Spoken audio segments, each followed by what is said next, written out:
السلام عليكم ورحمة الله. ماذا لو الشعب المصري كله أو أكثريته نزل بالملايين يوم 11/11؟ هتهزموا الهيمنة الإسرائيلية على مصر والعربية الخونة زي بتوع الخليج الحرامية الخونة، وهتهزموا أمريكا، هتهزموا كل العالم، هتهزوا العالم. هتشوفوا العالم هيضرب لكم تعظيم سلام. بعدها مفيش مواطن مصري هيتهان في أي دولة عربية، والدولة اللي هتهينه هتعرف حدودها وهتاخد عقوبات مننا من مصر. هتبقى دولة عظمى، هتبقى دولة قوية كبرى.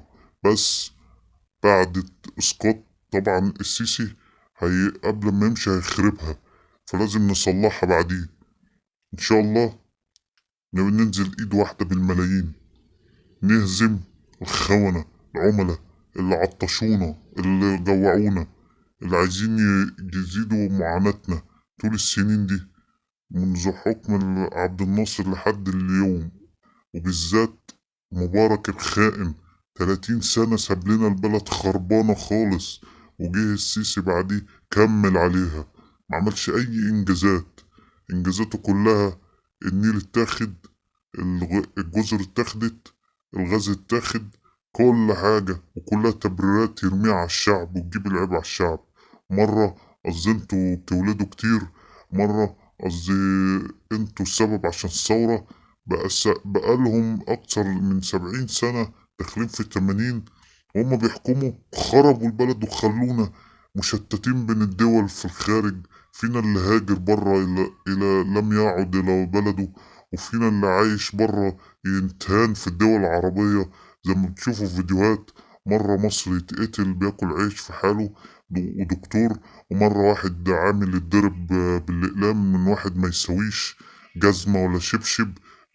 مراته بتنكح من الأمريكان والإيرانيين.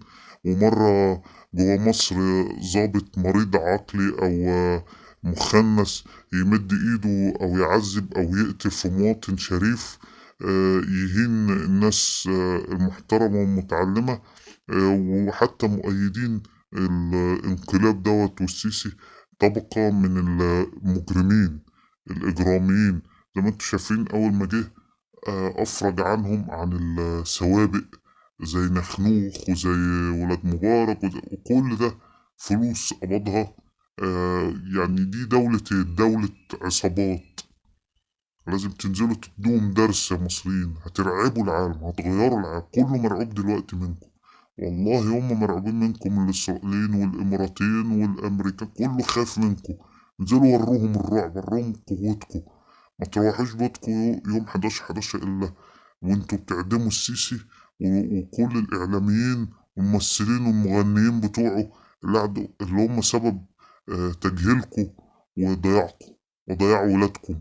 تعليم وصحة وأكل وزراعة، مفيش حاجة بنعملها عدلة.